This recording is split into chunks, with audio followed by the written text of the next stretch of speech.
What's up, Ramblers? I know you want to get into today's podcast, but real quick, make sure you're keeping up by following Assistance HQ and Offsource HQ across all platforms, anywhere on all social medias, to keep up with all of the latest content, updates, exclusive, and everything else. And for business owners, visit offsource.tech for all of your office outsourcing needs, a virtual assistant for every occasion. All the links are in the bio, so go check them out right now. Now, here's your podcast. Before we begin, a moment from our sponsor. Thank you for coming on the show today. Can you go ahead and tell us your name and a little bit about yourself?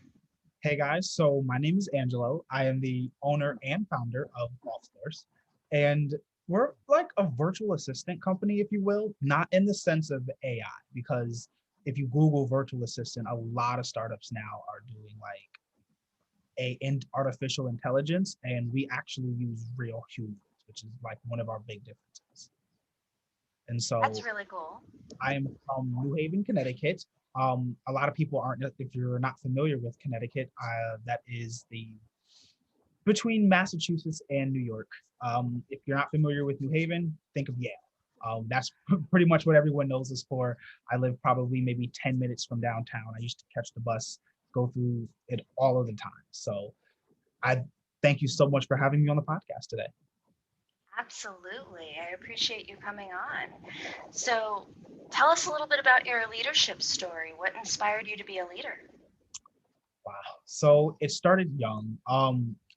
It was my goal to be, I guess, a business owner from the beginning. It's kind of weird. So, like everyone has, at least within my area and everything, has dreams to be like, oh, you want to play for the NFL, you want to go to the NBA, and I'm like, I want to do those things too. But I mean, I'm okay at basketball. I played soccer in high school and everything. I had my varsity, but business was always like what I wanted to do. Both my parents were business owners and everything. I'm the oldest child, so that automatically like kind of kicks me into like third in charge role, kind of thing, which in my particular household was like second in charge. My parents were like very kind of like separate, even though they lived together.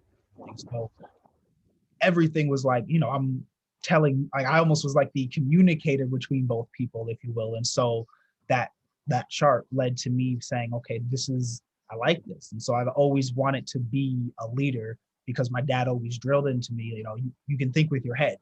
And usually when you're someone that's thinking with your head, you're in a position of leadership. And that's just kind of how things worked out. Very cool. How many siblings did you have? I have one younger brother, and actually my youngest brother, he is adopted. Cool. So from your childhood, what did you do next? Did you go to college? Did you just start working right away? I did go to college. I went to Gateway. I didn't necessarily finish. I staggered. I was like staggering, and I was just like, okay, I know I want to do business and everything. And surprisingly enough, this year was supposed to be my last year. I was going to graduate and everything, and then like probably just like look for a job or try to start a business. I was probably going to start learning to code. I went to school for accounting, but instead my dad hit me with a curveball and said he wasn't going to pay for the next semester, which turned out to be a blessing because it was the semester that Corona happened and everything. And Right. I unfortunately do not, as much as I'm wonderful with computers and how I learn and everything on the computer, I am a terrible online learner. An online class is not how I learn in a school kind of setting. So if I can learn online on my own time, which is how I learn now, but in a school setting, I'm in a class taking notes kind of person, asking questions and all that kind of stuff. So I took the time to say, I'm really going to start this because that's what I was doing last year, really getting the business together and everything, like trying to plan it, like to launch it. And when he said I wasn't going to do school, because my goal was to do school in both, say have my accounting certificate and have that like as like a thing under my belt to say, hey, this is what I can say that I can also do and everything. But it didn't necessarily work out like that. So I went full ahead into the business. I quit my job and I just went full into the business, and it happened to work out. That's awesome. What were you doing before? What was your job that you quit? So I was a bookkeeper, believe it or not. But in the sense of how the oldest son is, the oldest, there's so many other things. So me being the only office person she had, everyone else that was an employee was like an actual dog walker. This was a pet sitting company kind of thing. I really assumed the role of like a business manager almost, because I was the point of control, in contact for all of the clients and everything when she was away.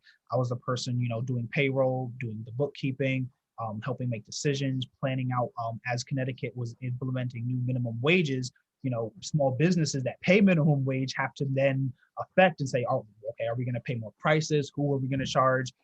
So all of those things came into play. And so I really became almost as a business manager, and I was able to help digitize everything. And so that's really where working from home at that particular point, during the summer, when it's still a luxury, this was like Yeah. I was able to work from home. Um, I just thought like, how can I make more money? And so my entrepreneurial mind kicked in and then kept going.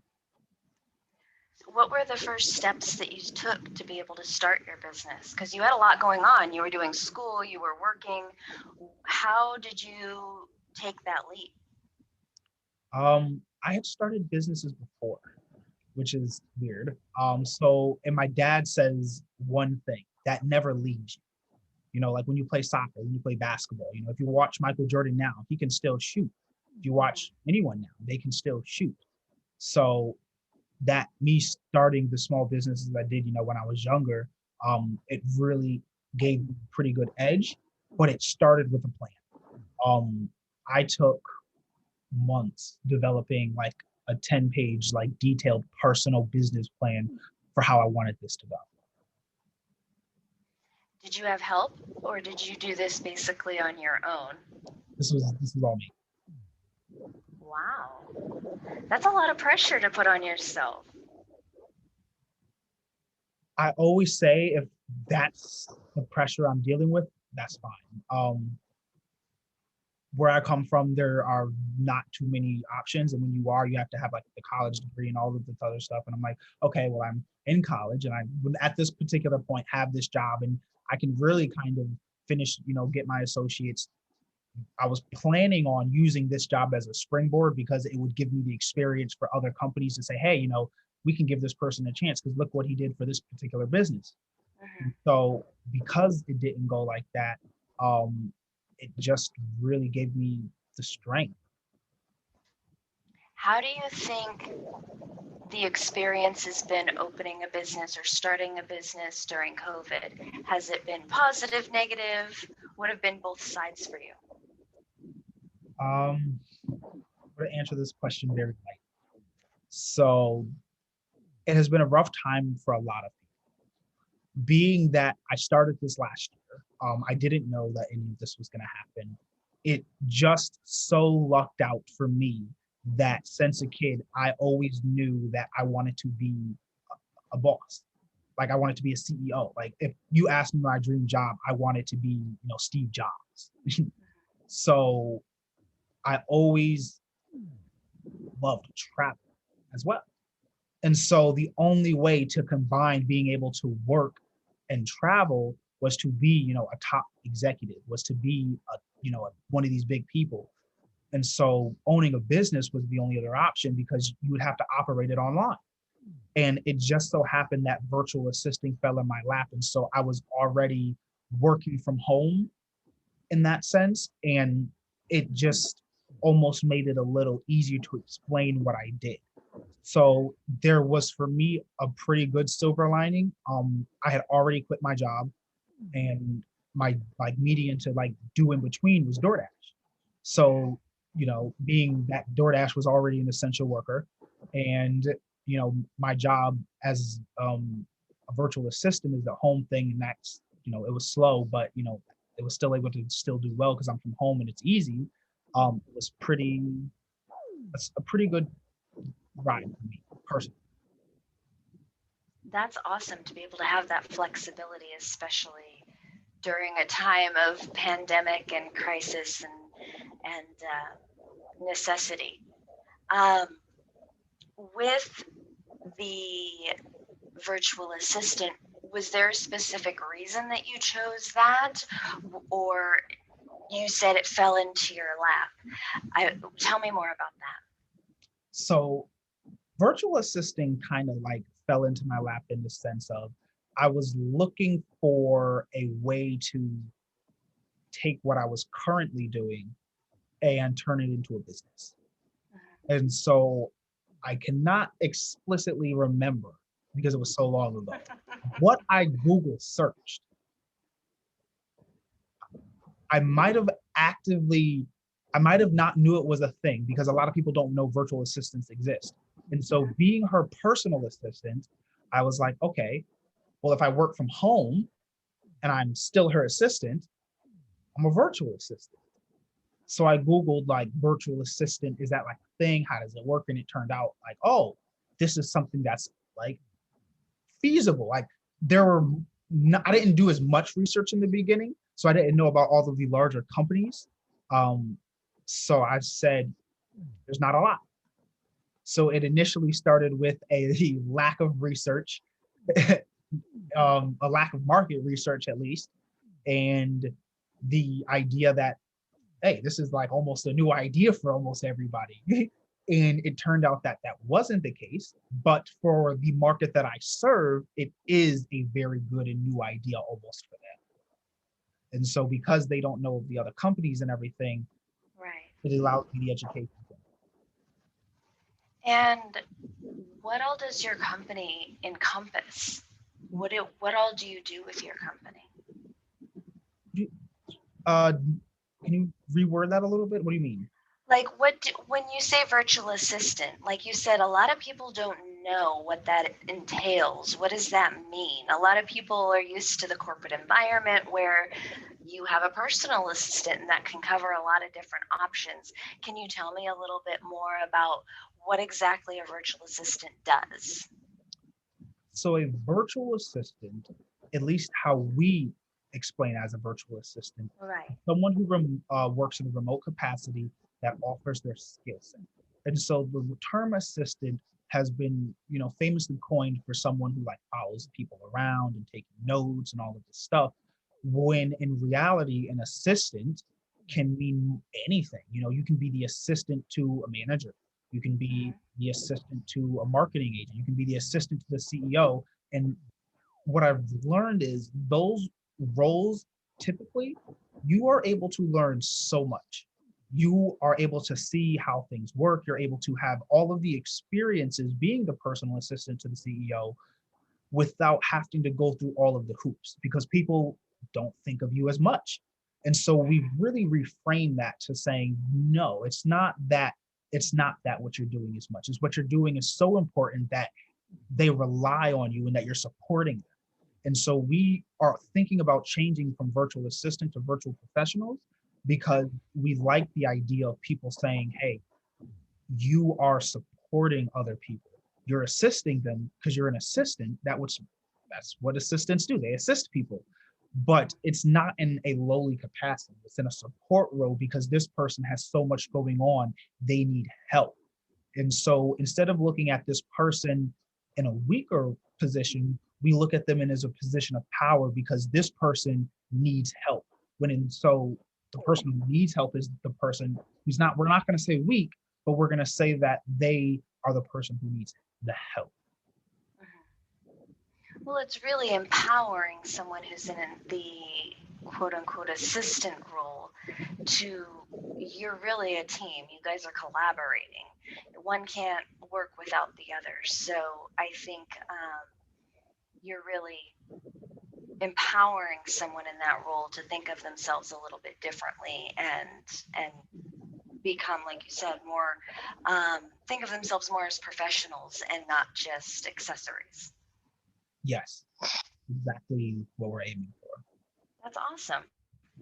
So what's next for your company? What are you guys currently trying to accomplish and what is the goals? Wow. So we are currently in doing like a soft relaunch for February for Black History Month. So that's going to be sort of like a big event. We're going to be doing a webinar and everything. I actually met earlier today with the New Haven City Chamber of Commerce Diversity and Inclusion Council. I'm a member of them. And so I was able to get like something going on where they're going to back us and possibly be able to go through the chamber to host this event. That's our big marketing scheme right now. We're doing a lot of referrals marketing in terms to, continue getting small businesses coming in, but we're currently really working towards doing that big event, at least within immediate. I'm not going to spill anything like long term. How about for you personally? What are some of your personal leadership goals? So, wow. I don't like saying those really. I am trying to be millionaire by 25, Forbes 30 under 30. Only reason being, and I'm going to explain myself, is because in the world of entrepreneurship, outside of making money, yes, making money is, what we do, but it's almost like if you were in the NBA, you want to win MVP and hopefully finals MVP. And so because there's no finals, because things aren't necessarily measured like that in business, I, at least for myself personally, not on any other person's scale or anything, would like to hit certain metrics just for personal goals because it's like a game for me in that sense. Mm-hmm. Being in competition with yourself. Yes. Well, I always ask a question at the end of every episode to every one of my guests. And with season 1, it was, what would you have your legacy be? But seeing as we're in a new season for January, I have to change the question because everyone was anticipating the first one. So you get a new question. And that is, what is your one piece of leadership advice for the next generation of leaders? My one piece of advice. One. Just one that you can pass down to the next generation of leaders.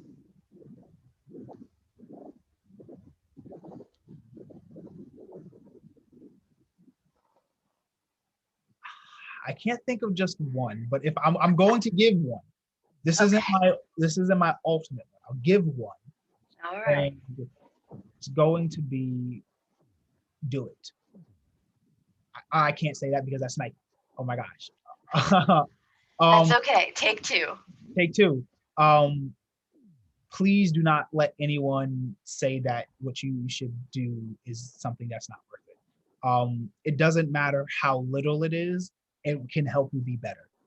Because people think business has to be millions of dollars, and it doesn't. If business for you is only $3,000 a month, let that be business. Don't let anyone say that you're reaching too small. Listen, business is not for everybody. It's very hard, and so the fact that you're going to even try and do something is the point that matters. Absolutely. Good advice. I like it. Thank you. Thank you. I appreciate having you on so much. It's been wonderful. I will be posting how everyone can get in touch with you, and that way they can reach out and connect and see how they can help you with your business. I absolutely love it. Thank you so much for having me. Hey guys, welcome back to another wonderful episode of The Ramblings. I have with me our very first guest of the new year, Jen Hribar. Hribar, silent H. Hribar. So introduce yourself. How are you doing today? I'm doing wonderful. Thank you for having me on.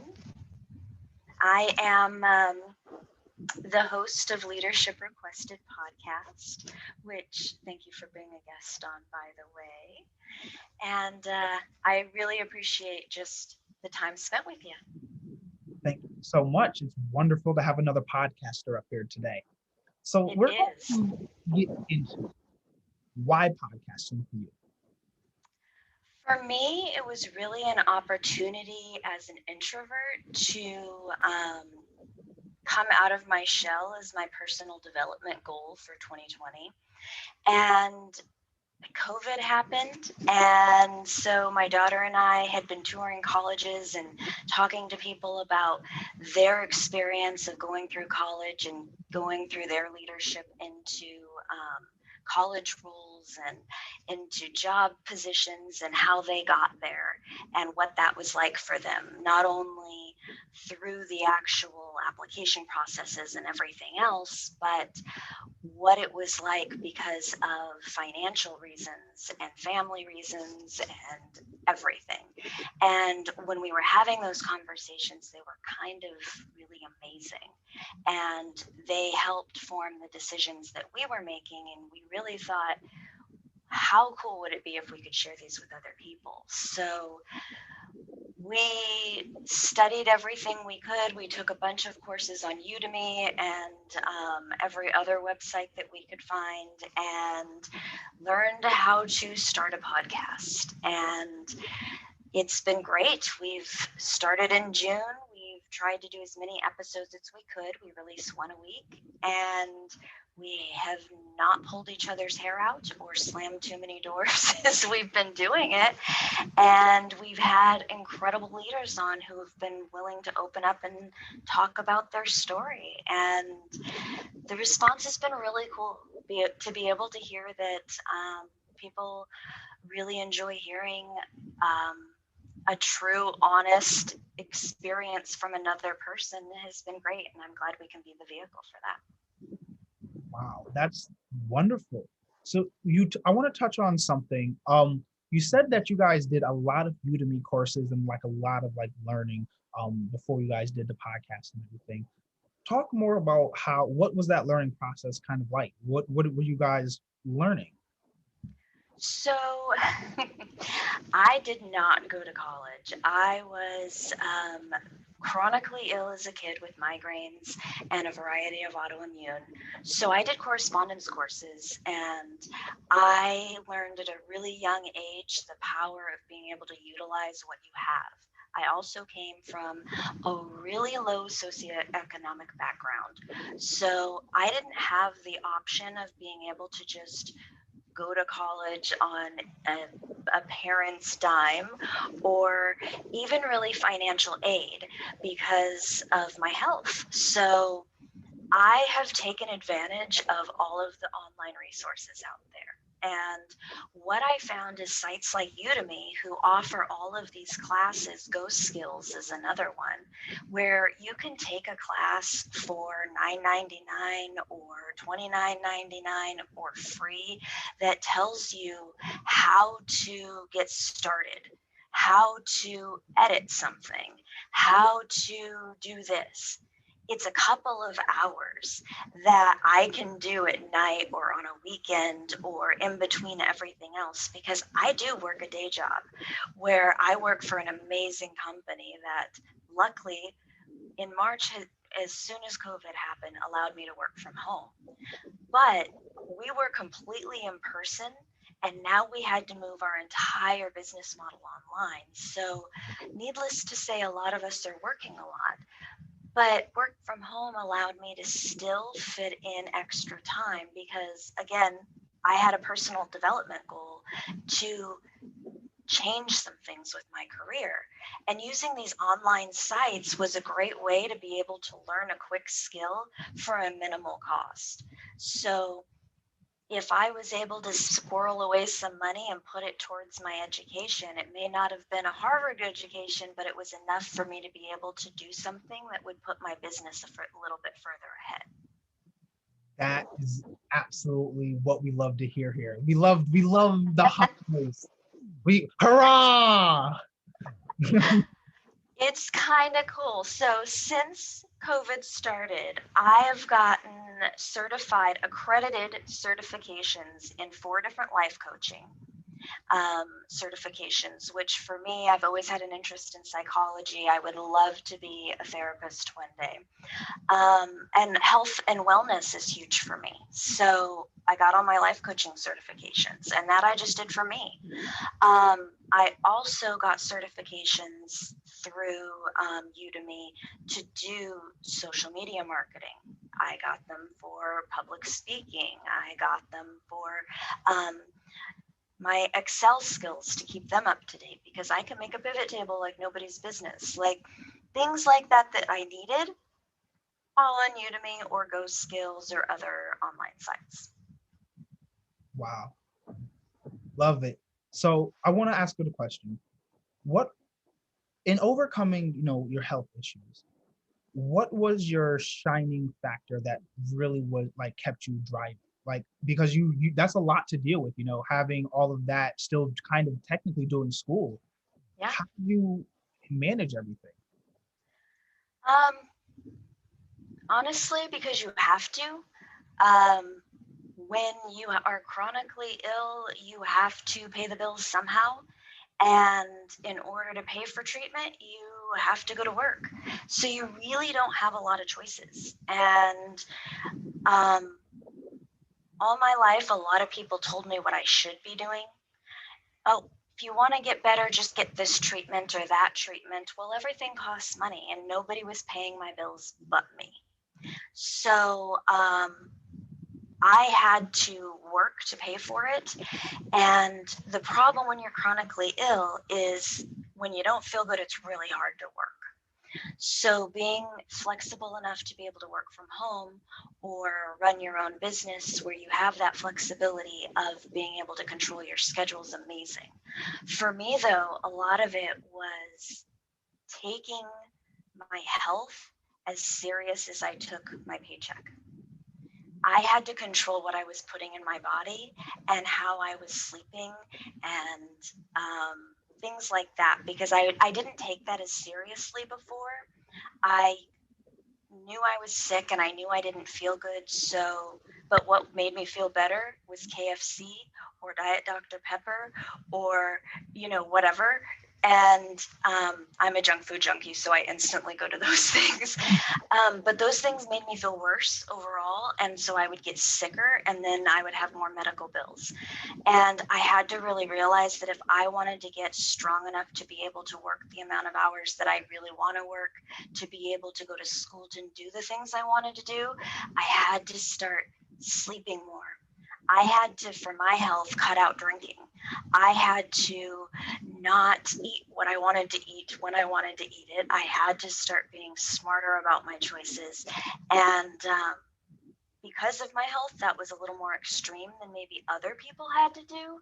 But it was the best choice I ever did because I've never been in better health and I've never been able to accomplish more. And I had to look at it from a pure and simple black and white. This is for my financial freedom and for my entrepreneurial dreams. It's all about that. And I can't use my health as an excuse anymore. It's all going towards that. Wow, that's powerful. So did you always plan to be an entrepreneur? Was it something that was your lifelong kind of dream? And if it is, why life coaching? Well, I was the kid. I was in Future Business Leaders of America. I was the one, I only was able to go to high school for 2 years officially. And I got my shining moments and medals in high school for building annual reports, charts and graphs, and public speaking, total quality management. So I always knew that business was my jam. I love organizing. I love teams. I love building that. The reason why life coaching got me is I was born into a life of chaos where I was told that I was supposed to accomplish not much, if anything, and I was going to be lucky if I would marry well and not be an abused wife on welfare. That was best case scenario that I was told from a child to hope for. And if I was good enough, I could get a scholarship and go to college and change my life. And so I kind of bought into that negative thinking from the beginning. And then when I got sick in my preteens, I just thought, well, that's it. I'm never going to be good enough to get that scholarship and go to college. So I just got to hope for plan B, that marriage. And luckily, I got married and I had my kids and I have amazing kids. And I found a career but I did it the hard way. And I'd really like to tell people that they can do things on their own terms in their own way. And if you've been doing things in a way that didn't feel right, or you didn't come from a certain way that you think was the right way, that's okay. You can still figure it out. And it's really important to know that no matter what our programming is or our thoughts are, whatever our goals are, we can still get there. And that's something that I was never told enough. And it took me over 35 years to figure out. And I want people to know a heck of a lot sooner, because I think the world would be a really incredible place if people had that belief sooner. Imagine the things people could accomplish if they had so much self-love and self-determination that they could just be inspired from the beginning and not doubt themselves. I love those points right there. That the self-determination and the self-love part is very key for that. I want to go a little bit, I guess, more personal. During this time, it's been the coronavirus and everything. You mentioned that you're married and you have kids. How has it been juggling a business? Everything going on, having so much to have to deal with, and then adding a podcast and still learning. Um, like being a teacher, probably. What does your day look like? So I'm actually a single mom. And my kids, my son goes back and forth week on, week off. My daughter's here full time. And my day starts quite early. I'm usually up between 4:30 and 5. And I start my day early because either one, I have meetings that are on some other part of the country or coast, or either way, I really like to have an early morning time to take a deep breath and start my day for me. I say old me because I've really changed a lot in the last year, and intentionally so. But previously, I was very much a person who would skate out of bed as late as I had to get somewhere. And now I'm very intentional with my mornings. So I usually spend a lot of time meditating and having my own routine in the morning before I start my day. I think that's really important now that we're all in our homes a lot. And then I start on my job with Pragmatic, and I spend a good 8 to 10 hours, give or take, in my product and data science world. And I work with some amazing clients and companies, just having an amazing time with my team, helping people train on our courses. And our courses, we've been around for over 26 years. Our instructors are amazing, and I get to do a little bit of everything. So it's been a lot of fun. So I take off that hat at the end of my day and I switch to my leadership requested hat. And then I spend generally 2 or 3 hours a day talking to guests, doing the podcast, doing marketing. And then I also work with another company called Silvassa, who I came across from a guest, and I now have added direct sales as another line of revenue, because I think right now during COVID, it's really important to have as many lines of revenue as you can. And Silvassa is a brand new direct sales company that started in May. And Lori Bush is the CEO. She's also been on the podcast. She actually was the CEO of Roden and Fields for a long time and retired, but went through breast cancer. And during that journey, she partnered with a reconstructive surgeon to start a company that's all about reducing stress and using Eastern and Western medicine to do so, which speaks right to me and my heart and how I like to live my life. So I spend some time talking with people about that and then coaching people as well. And I just try and balance it the best I can. I use Calendly and Zoom and every other online tool there is, and really just organize my day the best I can using all the online tools and apps we can, and scheduling self-care in there too as much as I can. I do yoga and meditation every single day and plan off days, which it took me a few months into COVID to realize that I needed to actually schedule those or they just don't happen. Okay, I was going to ask because we are absolutely hustle culture over here. However, we are work hard, party hard. So, are you watching anything on Netflix or any streaming service? We are. So our downtime is generally spent. We do our yoga, but that's not downtime. We schedule that. Our downtime is spent in front of Netflix. So we've been actually getting very back into our shows that are finally coming back after their extremely long hiatus. We just binged Big Mouth season 4 in one day. I shouldn't say that. We had to do the last 2 on Saturday because, we fell asleep. But that was done in one day. We did do The Crown as well, just because we had to catch up on all the season 9 drama.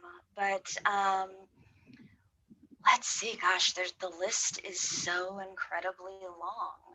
Holy cow. We watch a lot. We watch The Boys. That has been another one. I love that show. The Boys is amazing. Have you seen Utopia yet? Is that from Sci-Fi? So that's on Amazon. It's from the creators of Boys. It's amazing. It's about a comic book that's all about the end of the world, and it's kind of true. It's very pandemic-y. It's perfect for this time, but it's on the same vein as The Boys. It's amazing. I will check that out. Yes. All good stuff. Wow. Okay. So I guess now I have a new show because I also too planned on watching Big Mouth season 4. So good. I honestly liked it better than season 3. I have something to very much look forward to. So before we go, we always, 1, do a shameless plug, but 2, we like to leave on one entrepreneur note.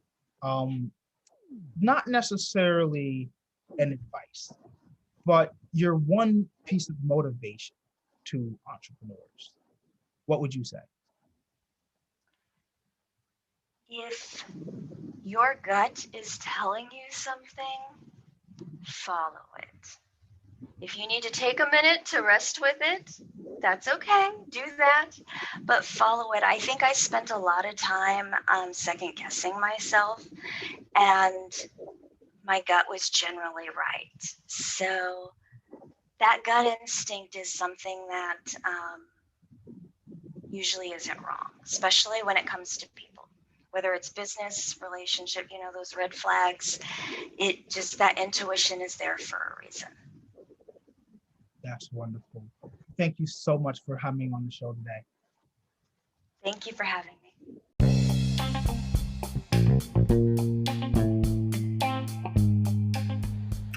Before you go, Ramblers, if you enjoyed today's podcast, don't forget to hit that subscribe button and make sure you're following me across all platforms at Assistance HQ. Catch up on exclusive content and keep track of everything going on at OffSource. See you in October.